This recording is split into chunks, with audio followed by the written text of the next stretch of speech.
semuanya, semoga kalian semua tetap sehat. Kali ini saya akan menceritakan film yang diambil dari kisah nyata.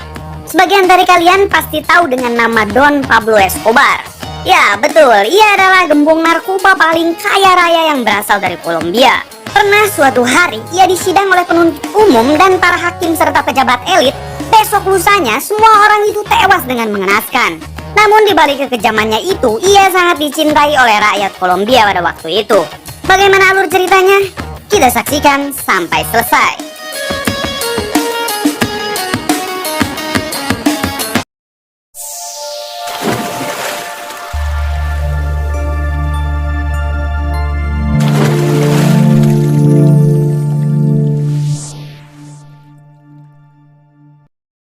Di awal film diperlihatkan seorang jurnalis wanita bernama Virginia Vallejo. Ia dikawal begitu ketat oleh pasukan Amerika, khususnya DIA. Siapakah dia sampai harus dijaga begitu ketat? Ia adalah orang terdekat Pablo Escobar yang akan membeberkan siapa Pablo Escobar serta apa kelemahannya. Ma'am, for your own safety, you do not leave this room. Can you bring me an aspirin? There's a drug in this country. You understand?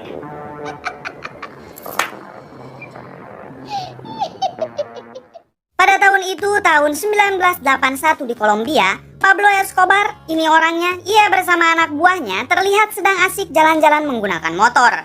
Hingga salah satu anak buahnya tak sengaja menabrak kuda yang tiba-tiba melintas. Melihat kuda itu sudah tak bisa diselamatkan, Pablo lantas memerintahkan anak buahnya untuk segera menembak mati kuda itu agar segera terlepas dari penderitaannya. Cerita beralih ke kediaman Pablo.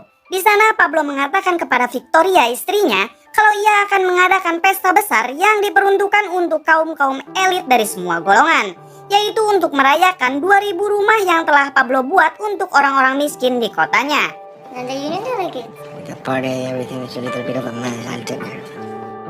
Sebelum acara pesta itu digelar, Pablo menyuruh rekannya yang bernama Saprol untuk membersihkan namanya di kepolisian. Karena sebelumnya Pablo diketahui telah membunuh 2 orang polisi. Pablo akan memberi uang banyak ke Saprol untuk segera membereskan kasus itu. Dan jika orang-orang di pemerintah menolak, maka Pablo akan membakar gedung pengadilan itu.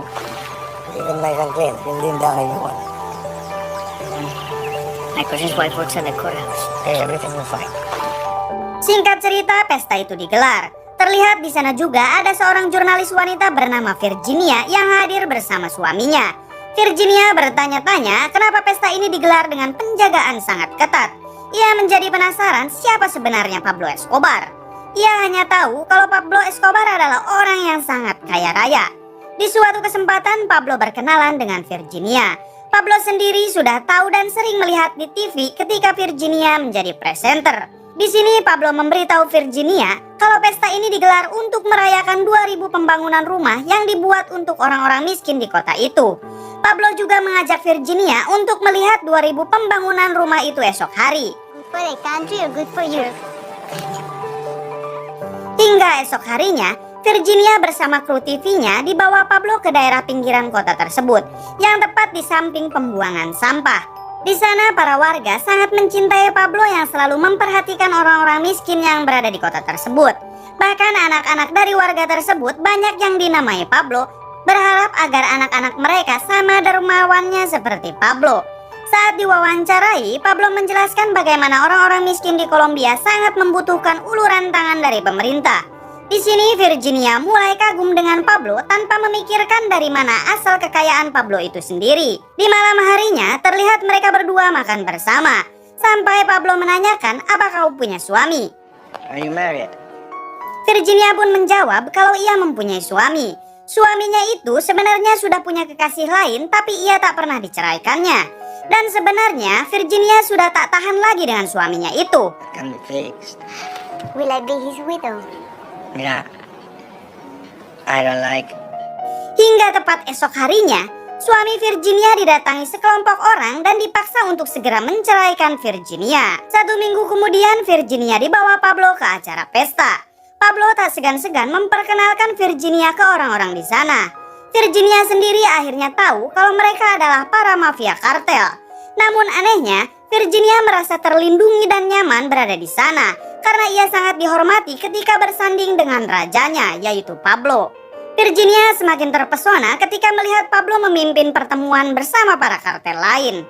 Di sana Pablo membagi wilayah perdagangan. Kartel miliknya akan mengambil wilayah Florida, sementara kartel Kali mendapat wilayah New York, namun tetap harus membayar pajak yang besar terhadap Pablo. Esok harinya di Florida, terlihat ada mobil besar yang menghalangi jalan sebuah tol. Tentu hal itu membuat pengemudi lain kesal. Namun tiba-tiba ada pesawat mendarat di sana.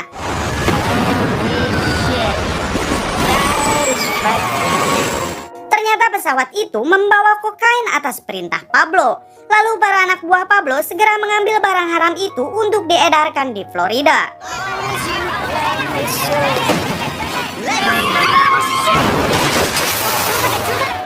Peredaran barang haram milik Pablo Escobar meningkat tajam di Amerika. Dilaporkan narkoboy yang ada di Amerika 80%-nya berasal dari Kolombia. Sampai-sampai Presiden Amerika yang pada saat itu menjabat harus terus mengingatkan warganya agar menghindari barang haram tersebut. Presiden juga mengutus agen DIA terbaik untuk menyelesaikan masalah tersebut. Agen tersebut bernama Separ. Separ juga bertemu dengan perwakilan Kolombia. Perwakilan Kolombia itu menjelaskan kalau mereka sangat kewalahan menyelesaikan masalah tersebut di negaranya, mengingat banyak hakim yang sudah pasti disogok atau dibunuh oleh para kartel jika berurusan dengan mereka. Sebagai solusi, mereka akan membuat aturan untuk mengekstradisi para penjahat Kolombia, yaitu untuk semua terdakwa narkoboy di Kolombia akan ditindak dan dihukum di Amerika. Hal tersebut ternyata terdengar juga oleh Pablo dan para kartel lain. Di sini Pablo berencana akan masuk ke dunia politik agar perjanjian ekstradisi itu dibatalkan. Esok harinya Pablo dan anak buahnya mendatangi salah satu calon perwakilan rakyat yang akan mengikuti pemilihan umum. Ia memberikan uang yang sangat banyak untuk kelangsungan kampanye kandidat tersebut. Dengan syarat nantinya Pablo harus diangkat menjadi senatornya. Tentu saja mereka sangat setuju. Hingga singkat cerita, kandidat itu terpilih dan Pablo menjadi salah satu yang akan duduk di kursi penting di dunia politik.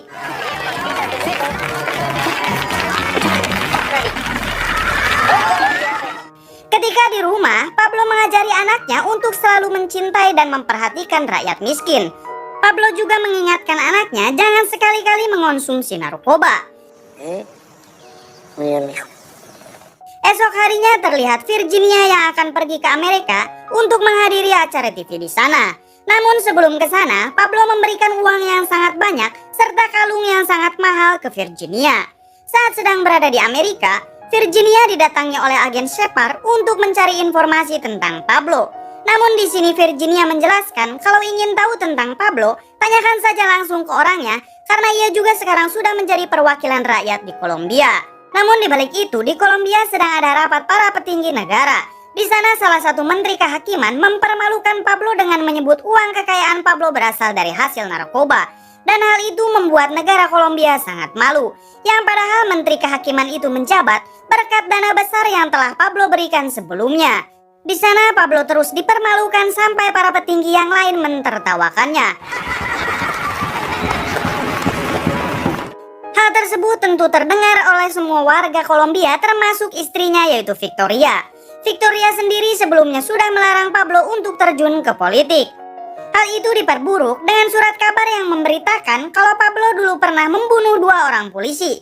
Yang ternyata Saprol yang diutus Pablo untuk membersihkan namanya dari kasus pembunuhan 2 orang polisi itu tak menjalankan tugasnya.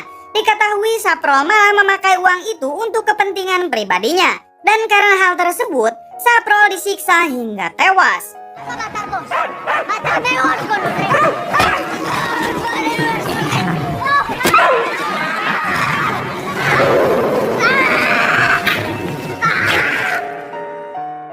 Kemudian Pablo dan para kartel lain berkumpul. Di sini Pablo berencana untuk membunuh menteri kehakiman yang telah mempermalukannya itu, termasuk si penulis surat kabar yang telah membongkar masa lalunya itu. Kartel dari Kali sempat melarangnya, namun Pablo tetap kekeh pada keinginannya. Hingga keesokan harinya, para Karyo akan mendapatkan tugas dari Pablo. Karyo itu sendiri adalah sebutan untuk orang-orang yang dibiayai dan dilatih oleh para kartel untuk membunuh musuh-musuhnya. Karyo dibayar mahal untuk mengemban tugas dari para kartel. Keesokan harinya para Karyo menjalankan tugasnya dengan membunuh Menteri Kehakiman dan si penulis berita.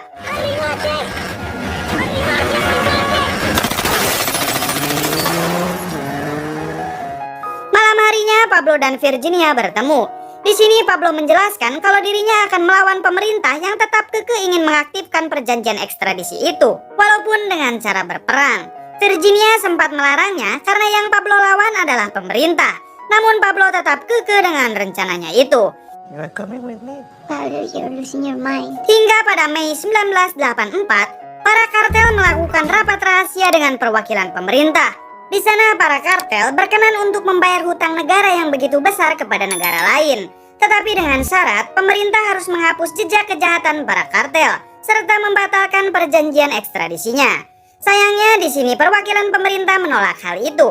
Hingga saat itu juga Pablo menyatakan perang terhadap pemerintah. Sejak itu Pablo terus memberikan teror terhadap para penjabat yang menentangnya. Terlihat salah satu penjabat yang sebelumnya menentang Pablo, ia diberikan peti mati ke rumahnya. Hingga pejabat tersebut ketakutan dan langsung kena serangan jantung sampai tewas. Karena teror yang terus dilancarkan Pablo, pemerintah mengeluarkan surat edaran untuk menangkap Pablo dengan hadiah 1 miliar peso. Pablo merasa terhina ketika dirinya hanya dihargai 1 miliar peso. Ia pun memerintahkan anak buahnya untuk mempersenjatai kalangan bawah yang selalu mencintainya, untuk membunuh semua aparat pemerintah dengan imbalan yang sangat besar.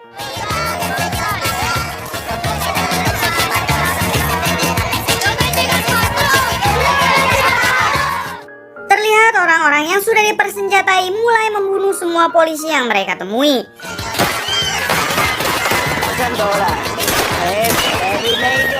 Namun pemerintah juga tak tinggal diam. Para aparat dengan brutal membunuh orang-orang yang dianggap ikut dengan Pablo. As a future sicario, 10 executions for each dead police officer. Tak sampai di sana, pemerintah yang terus mendapatkan kabar kematian para aparatnya, mereka membentuk agen khusus untuk memberantas para anak buah Pablo.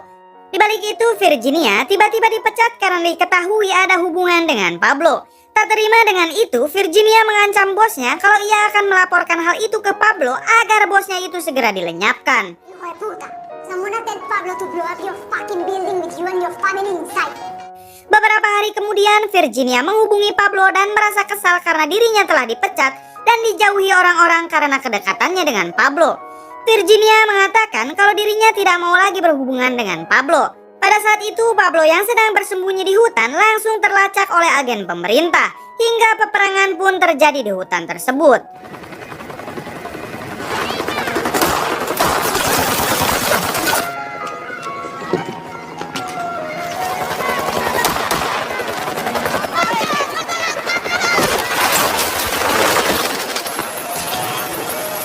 Beruntungnya Pablo sendiri berhasil melarikan diri walaupun dengan keadaan telanjang bulat.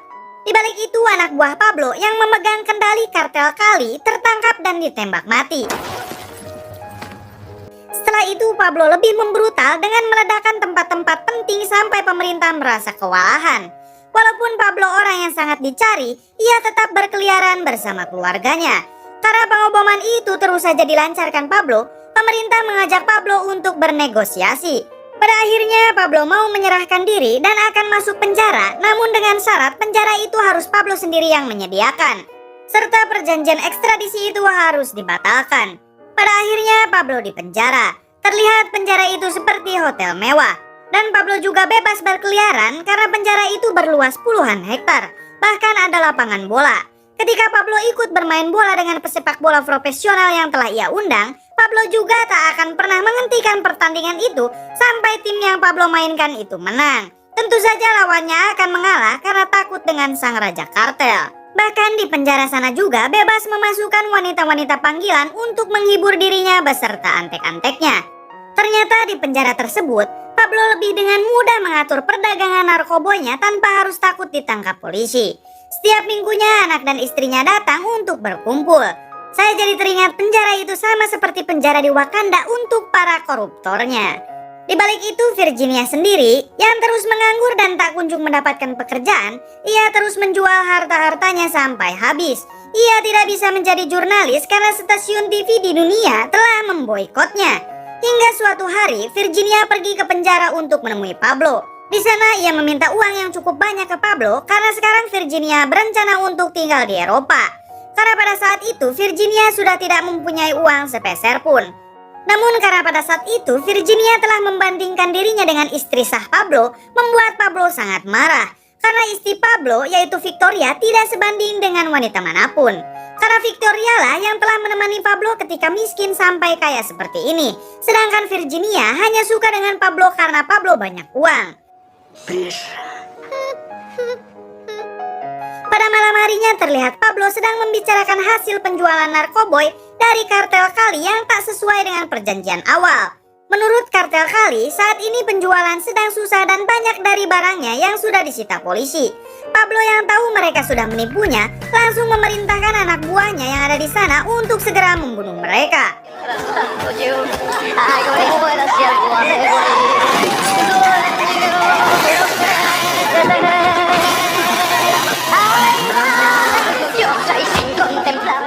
Sayangnya kejadian tersebut harus terdengar ke publik lewat media.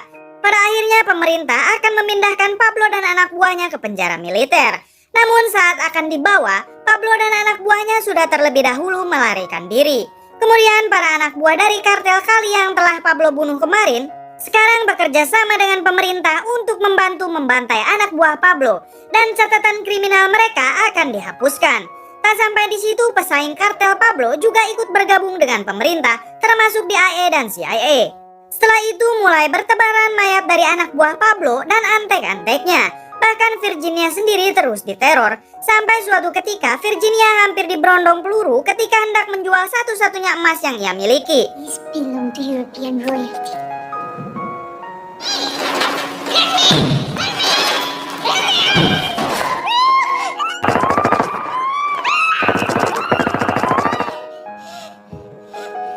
Beruntung Virginia masih selamat. Karena terus-terusan diteror dan hampir dibunuh, akhirnya Virginia menemui agen Shepard. Di sini Virginia berkenan membuka semua kedok Pablo dengan syarat meminta perlindungan.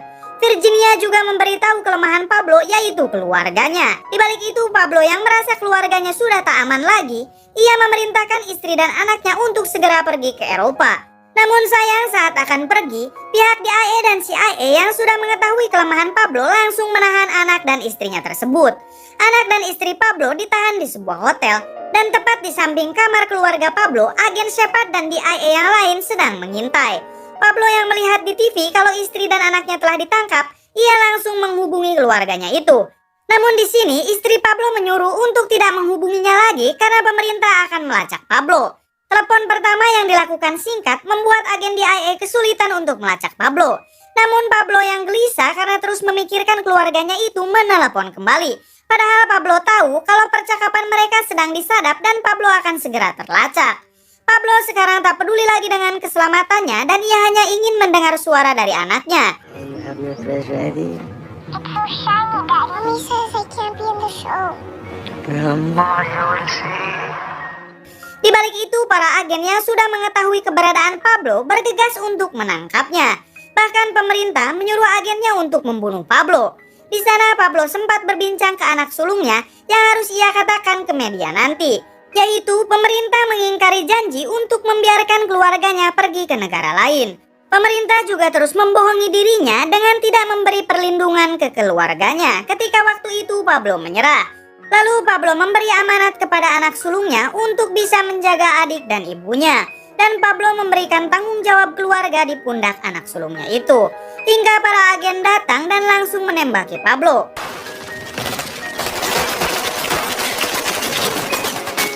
Raja dari raja para kartel narkoba ini harus tewas mengenaskan.